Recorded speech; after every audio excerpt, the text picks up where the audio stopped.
Hi and welcome back to my channel. My name is Jessie and this is going to be a dedicated reading vlog to a very popular taboo romance by Miss Penelope Douglas. We are going to be reading Credence this week. I honestly know very little about this. I know it's taboo, I know it's like unhinged, but that is all I know. So I'm going to read the back of the book for the first time with you, and then we're going to start reading it. And there's going to be some spoilers in here. I'm not going to go too in depth with anything crazy, but my reactions and kind of what's going on will be shown. I'm excited about this. I've been wanting to read this for a while, but kind of nervous to read it. I really don't read a lot of darker taboo romances, so this should be interesting and fun to read. The only other Penelope Douglas book that I have read so far is A Birthday Girl, which is about a girl falling in love with her ex's dad. And I enjoyed it. I think I read that in like 2021, so it's been a really long time since I've picked anything up by Penelope Douglas, but we're here now and we're gonna read Credence together. So let's get into the back of the book. Tyrion de Haas doesn't care about anything anymore. The only child of a film producer and his movie star wife, she's grown up with wealth and privilege but never love or guidance. And when her parents suddenly pass away, she knows she should be devastated, but she's always been alone, hasn't she?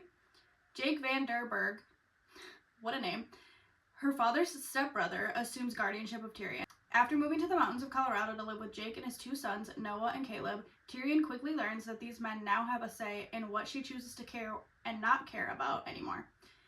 As the three men take Tyrion under their wing, she slowly finds her place among them, but lines blur and rules become easy to break with no one else watching. They each want her, but only one of them is going to keep her. Oh. And then up here it says, 3 of them, 1 of her, and a remote cabin in the woods. Let the hot winter nights ensue in this steamy romance. From New York Times bestselling author Penelope Douglas. So I didn't know, I knew that it was kind of like her uncle. It's her father's stepbrother.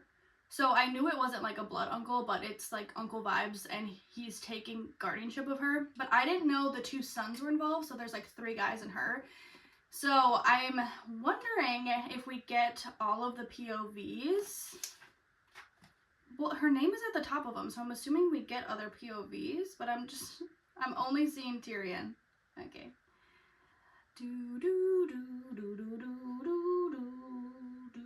Okay, there's Jake. Okay, I saw Tyrion and Jake, so we get at least 2 point of views. I'm not gonna keep like looking through it, but okay, so more interesting plot than I thought going into it. I thought it was just gonna be her and Jake, but now there's the cousins, kind of step cousins. I don't know. It's a tangled web, clearly. So let's just dive in to Credence by Penelope Douglas and figure out what's going on.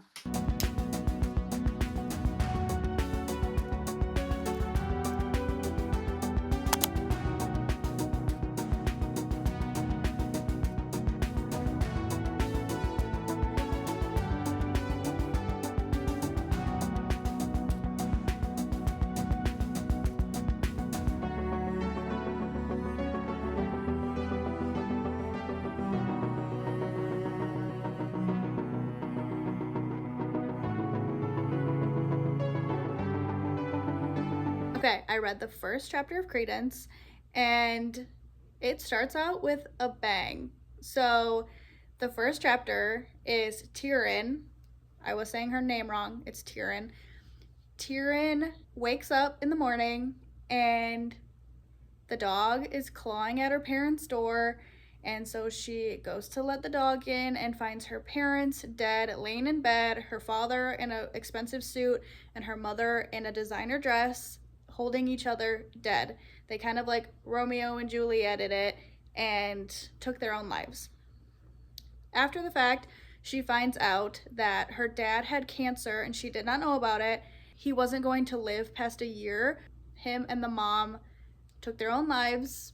You really get a feel for Tyrion's life in the sense that she did not feel loved or really appreciated by her parents, and this act of them leaving her alone, 17, still in school, really like was the icing on the cake for her to realize that her parents really only cared about their relationship and themselves. And I know there's a deeper mental thing going on with things like this, but that's just how she feels. She feels like her parents just really didn't care about her that much ever, and like this was just the final straw, you know? So now she's 17 years old, and she gets a call at the end of this chapter from Jake Vanderberg, and he's like, yeah, I'm your Uncle Jake. And she's like, oh, my dad's. And he's like, yeah, brother, well, stepbrother. He is talking about, like, I'm not gonna force you to come out to Colorado if you don't want to, but like, I'm your guardian now. And so she turns 18 in a few months. Okay. You know, he's like, we live really in like a rural city, like there's not a lot of Wi-Fi, we get snowed in a couple months of the year, like it's very different from your life. Her parents were rich and famous. Yes, rich and famous. So he's like, complete opposite of your life. Like, I don't know if you want to come out here. If you want to get emancipated, then that's cool too, but you're more than welcome to come out here if you want to. We all know that she's gonna go out there, so I'm interested to see her thought process in that, because at the end of the chapter she's like, how lucky am I that I have money here, I have food, I have shelter, like I could just, you know, be fine. Until like in the back of her head she's like, I could go to Colorado, see what it's like. So obviously she's gonna go, but that's where I'm at in the first chapter. I don't know if I'm prepared for this. This is over 500 pages too, which that's quite a long book.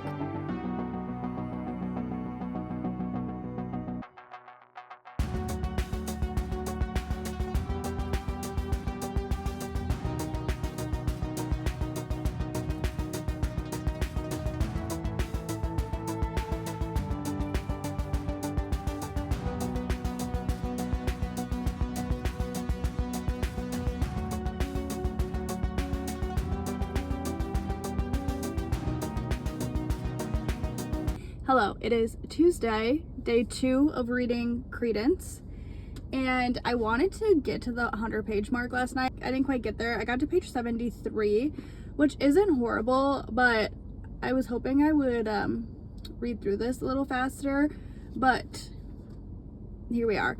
I'm 73 pages in. I just started chapter 5, which is actually in Jake's point of view, so there is some of Jake's point of view in here.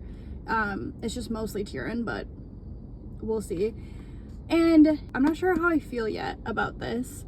None of the characters are likable, in my opinion. Even Tyrion, I mean, she's going through a lot, but she's not super likable. Like, I almost don't even feel that bad for her, which sounds bad because her parents killed themselves. And it kind of seems like she doesn't really care, and I don't know, it's just kind of weird. And then Jake is kind of coming across as a dick, and he's being kind of sassy and mean, but there's still like this undertone of like sexual tension already, which is just kind of weird. Jake's 2 sons, Noah and Caleb, we've only met Noah so far and he seems okay, but Caleb is being described as just like a bad guy, kind of, and like he keeps to himself and he's just kind of mean, and we haven't met him yet. She hasn't met him yet. And I have this feeling that he's gonna be the one she gravitates towards the most. I feel like they might be the most similar. Like, she likes her alone time, he likes his alone time, but I don't know how like actually mean he is. Like, maybe he just keeps to himself and he's not really that mean. I have no idea. To me, Jake is coming off as being kind of mean. I don't know. But yeah, there's like this weird sexual tension already. So they were like kind of fighting, and she goes, you're not my father, you know, I came here of my own free will and I can leave whenever I want. And he said, maybe, or maybe I'll decide that you'd benefit from some time here and that you can't leave after all, at least until I see you laugh or yell or scream or cry or fight or joke, and all in more than nods and one word answers. Maybe I'll decide to honor your parents' wishes and keep you here until you're of age. I'll be of age in 10 weeks. We'll be snowed in 8. He's basically saying like, I'm gonna keep you here, which is just like kind of creepy. And then there was like some kids her age around, and Jake, her uncle, step uncle, says, stay away from the local guys, you understand? They're not your type. And she said, how do you know? And he said, because I'm telling you they're not your type. I will let you know when one is. He's never met her. He doesn't like his stepbrother that died. And he's just trying to be like this domineering guy in her life.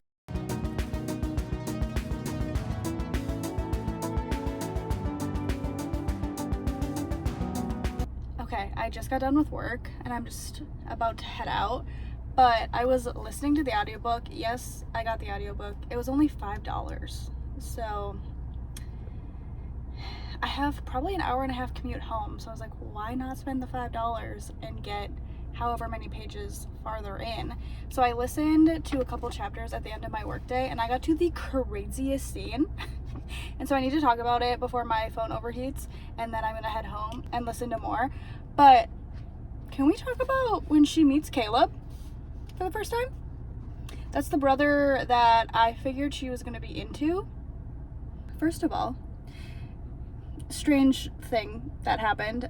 She gets nightmares or whatever, and she had a hole in her shirt, and in her nightmare she like kind of teared it more, so she had like a big hole like in her stomach, showed a little underboob, you know. She had this big hole in her shirt and she didn't realize it or whatever, and she went outside. I kind of missed why she went outside. I think she was gonna leave, like she was literally like, I'm gonna leave right now. And she finds Caleb in the barn with a dead deer wrapped around his body, blood everywhere, shirtless, and he's like rinsing off out there. And then he literally just like comes up to her, doesn't say anything, comes up to her, like puts his forehead to her and like smells her. Okay, weird already. And then he literally unbuckles his belt, starts kissing her, and she says stop. 1, 2, 3, 4, 5, 6. She said stop 6 times. So in my little notes I said, so consent is not a thing here? Okay. She literally said stop 6 times. Noah comes in, the other brother comes in, and it was like, hey dude, get off, like get off, she's not a townie, she's your cousin, whatever. It was literally crazy. And then Noah goes, just cut him some slack. He's always starving when he comes back from being in the woods this long. And she goes, then eat. And Noah goes, that's what he was doing. And she goes, eating me. And I literally wrote, is he a fucking vampire? Like, is this some Twilight ass shit? I was like, what is going on? And then we find out that he's mute and he hasn't spoken since he was 4. He just stopped speaking when he was 4. And he can hear though, because she's like, well, can he hear? Because I said stop 6 times. And he goes, yeah, he can hear you. Like, okay. So clearly Caleb is not what I thought he would be. He may be a vampire or a werewolf. We don't know. No, I think he's a human, but I think something's going on there with him. I literally was listening to that at my desk and I was like, hold on a second. And I like pulled out the book and I was like highlighting. Wow. So honestly though, kind of glad I listened to it, because now I'm really excited to keep listening on my drive home, and hopefully get some more context. Yeah, still no one is likable, and I'm just kind of along for the ride. But yeah, like what the hell? I mean, I knew it was unhinged, so it's like, let's get it going. Like, you know, I'm 100 pages in now, so let's get unhinged, you know? But I don't know. But I just had to check in before I left for work, because wow, was that a scene.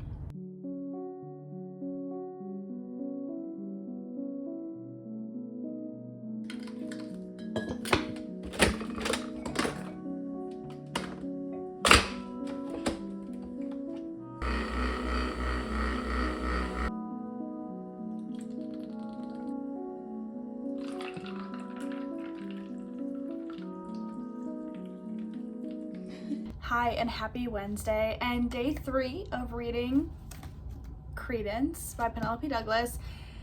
I still don't really know how I'm feeling like overall about this book, but I'm definitely more intrigued with the story, and it's kind of more of a page turner at this point.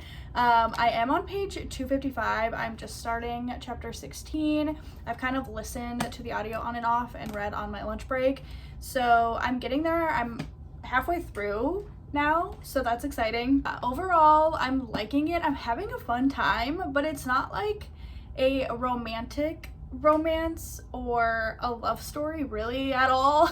So I don't know, like it's considered a romance, and I know that at this 50% mark there's going to be a big change, and I'll tell you why. But I think it's going to get more into the sexual tension and romance of it all coming up now soon. But I did just want to update you. 50 pages ago, Uncle Jake, again, reminder, it's her step uncle she never met before, there's no blood relation. I think we can get past that in a dark romance. The thing that kind of gets me more is that he's like in his 40s and she's 17 at this point when this event happens. That's what gives me more of the ick than the fact that it's her step uncle that she's never met. So they kind of made out in the kitchen a little bit, and then he stopped her and said, "This isn't happening. I'm your uncle. I'm your effing uncle." And she says, "You were never my uncle. You're a no relation stranger my parents sent me to live with." But your girl has been calling him Uncle Jake up until now. So the minute there was sexual tension in her, she should have been like, all right, you know what? I'm going to stop calling this dude uncle. I think I'm going to stop calling him uncle. For everyone involved, me included, should have stopped calling him uncle. But at least she admitted that she doesn't really see him as an uncle. Okay. And then Jake got really insightful and like emotionally intelligent after that, and kind of like helped her realize why she was being so sad and not letting herself smile or laugh or have fun. And he said, "You don't want to smile because if you do, it means everything they did to you didn't matter. It has to matter or else they're off the hook, right? And you can't have that." So basically, she's not letting herself live her life and have fun, because if she does, it means she forgives her parents for neglecting her, not loving her, and leaving her. And so she's staying sad kind of in order to not forgive them. And I was like, okay, Jake, free therapy after you just made out with your stepniece that's underage. All right. Get a man that can do it all. Okay.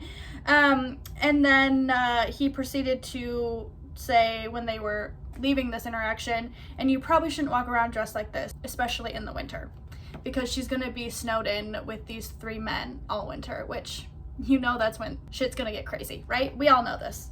The turning point that I was talking about here, 50% in, is she turned 18. Oh, praise Jesus. Nothing else crazy happened before she turned 18. She made out with 2 of the 3 guys in the house, but nothing crazy happened. That's great. We did it. We made it to 18. She's legal now, at least. Yeah, it's taboo, but she's setting up things in a way that it's not illegal, right? That's great. Okay. She just turned 18 literally the same day that it's starting to snow. So now they're gonna be stuck in this cabin for 3 or 4 months. Just the 3 of them. Just the 3 of us. Now I'm nervous. But I also want to keep reading. What does that say about me?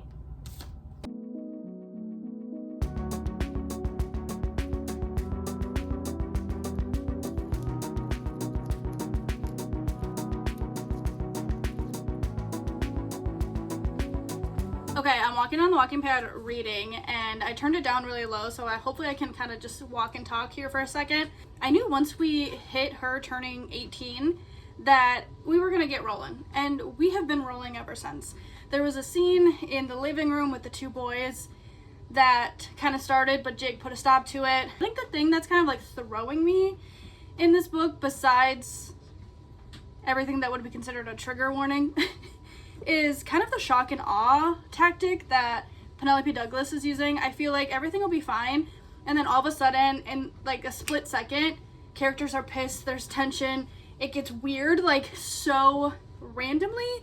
Like I literally wrote random in the book by this scene. So the family, the 3 boys and Tyrion, are out hunting, and Jake makes Tyrion shoot the deer, because if she got stranded up there, if like heaven forbid the 3 boys died, she would need to know how to get food because she's stuck there. He makes her shoot the deer, and she's emotional about it because she didn't want to shoot the deer. And then all of a sudden she punches him in the jaw. kind of out of nowhere, she just punches him in the jaw. So then, like, he's mad, she's mad, he's like, you little bitch, like, tension, tension, tension. And then all of a sudden, they're tearing each other's hunting clothes off in the snow. And it would have escalated, except they heard the boys coming, so they stopped because they didn't want to get caught. But, like, it went from fine to anger to lust in, like, 30 seconds. That is what's throwing me, because I feel like there's, like, improvement, like, they're getting to know each other, and then, like, something like that will happen, and then it just, like, goes back to normal.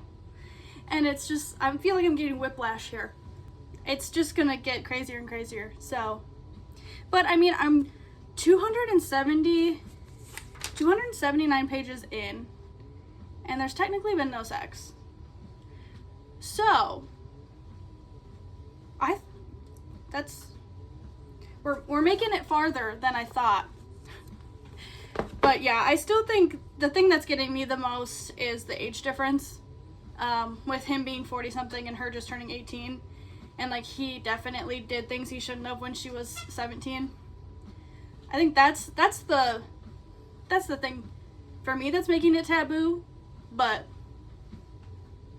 I'm having a fun time. It's fun to read something outside of your comfort zone, especially something that's popular, because you kind of feel like you're in the cool kids club. Like when I'm done with this, I'll be like, yeah, I read Credence. I know all about it. But yeah, let's keep reading.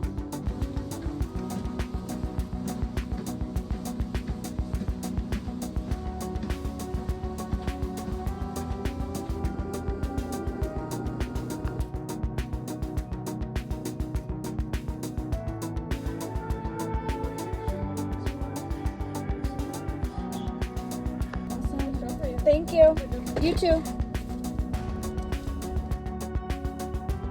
Hi, happy Thursday.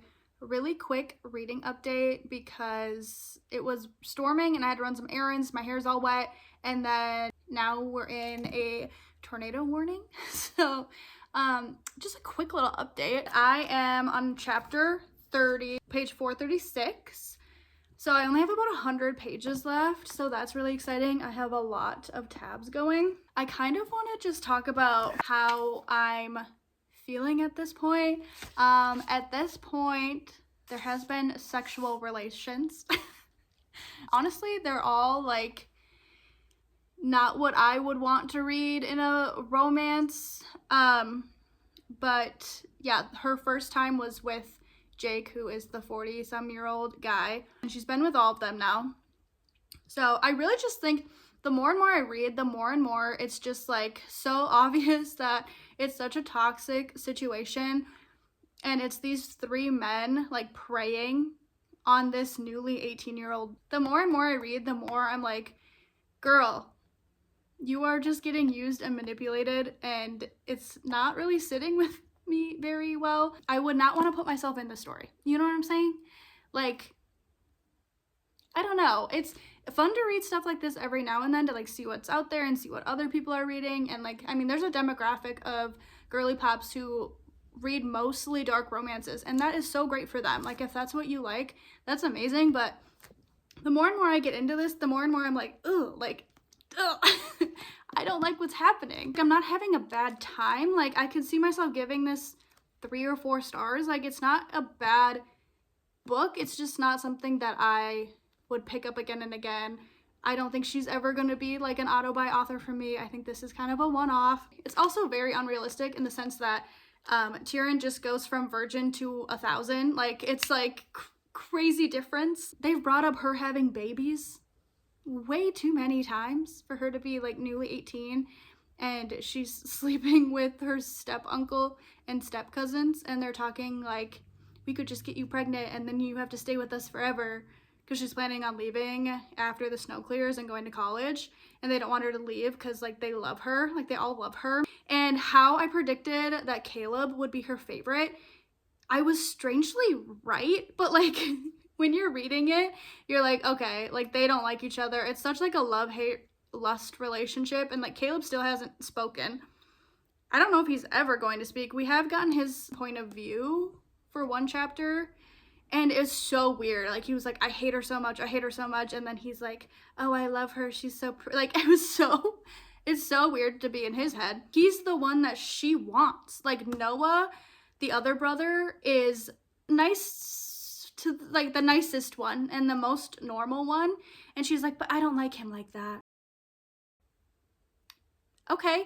And then Jake is probably her second in line, who is her 40-some-year-old step uncle. And it's just so weird to me. Like, her thinking, like, there's definitely trauma and mental health going on for her to be making these decisions.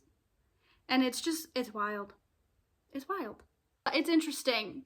Definitely, I haven't said this yet, I don't think, but check trigger warnings before you read this. Please. I don't really get triggered by a lot, so I'm fine here, but definitely check trigger warnings before you pick this up. Probably any of her books. Probably any dark romance. But Caleb ran away after a very, like, rough and scary encounter that he had with Tyrion, and she, like, pushed him away and ran to Noah's room, and then Caleb ran away and hasn't been seen since.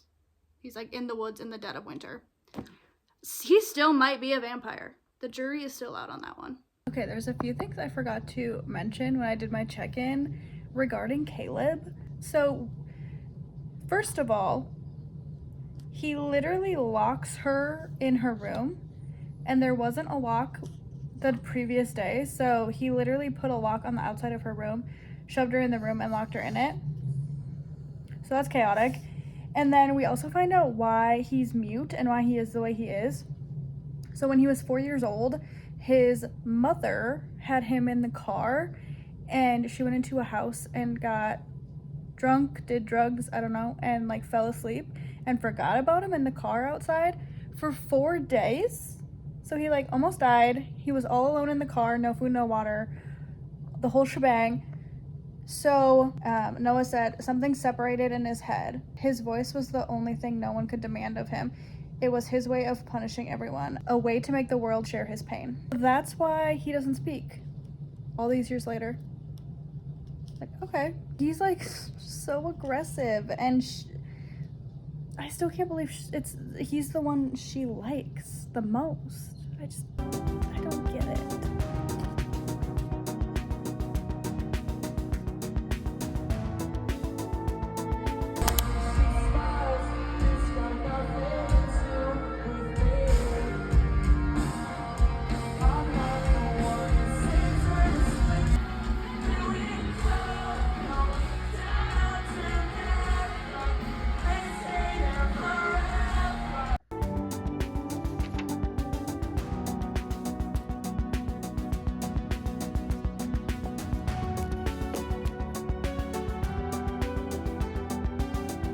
Happy Friday and the last day of this vlog, because I finished Credence last night.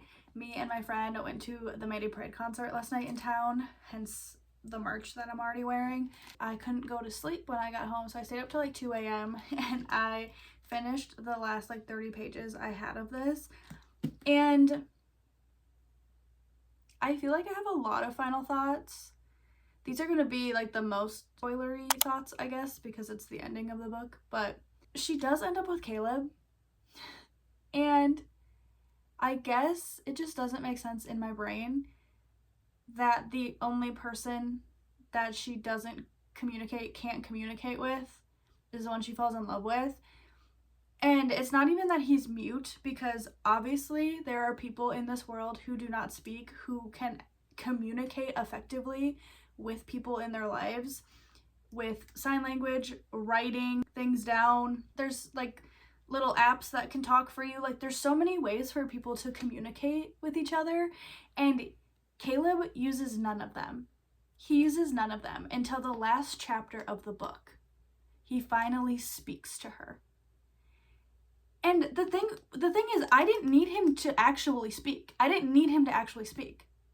needed him to just communicate. There were so many things that they could have done to communicate besides just having sex with each other. Not loving sex either. This is literally classified a contemporary romance. There is no romance in this. There is sex. I wouldn't even really say there's like a relationship. Like in the epilogue, you see them and they're like happy, like none of this trauma ever happened. Like they're happy they have a kid, like he's speaking, everything's hunky-dory. Like I think if you wanted to make this a romance, I think Caleb would have needed to start speaking 100 pages before the end of the book, not the last chapter.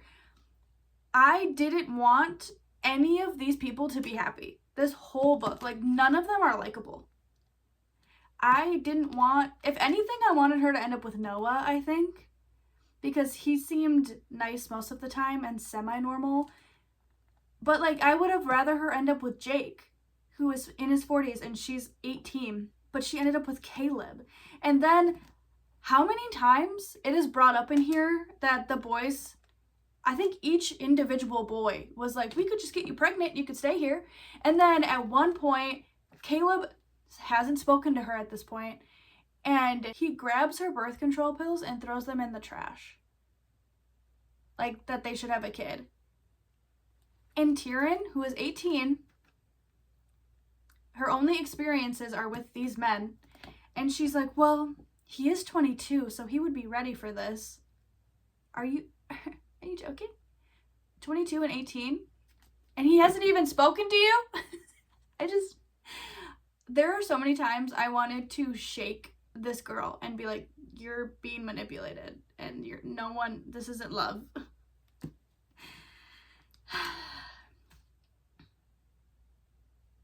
The only part that I thought was cute was in the epilogue, you find out that Tyrion's parents' assistant or whatever, like her friend, ends up with Jake. And I think that's cute. And like Penelope kind of like left breadcrumbs for that. And so I figured that was going to happen, but I thought it was cute to actually see that in the epilogue that they got together. But yeah, that's the only cute thing in this whole book.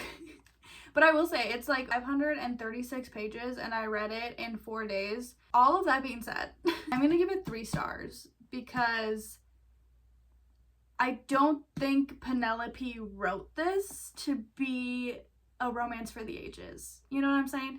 She wrote it to be unhinged, probably to make people hate these characters. Like this isn't a sweet romance, and she knew that, and that's not the point of it. Really, Tyrion made me so angry with her choices that I can't give it higher than a 3 star. I'm trying to see if there's like any last minute things that I really want to say.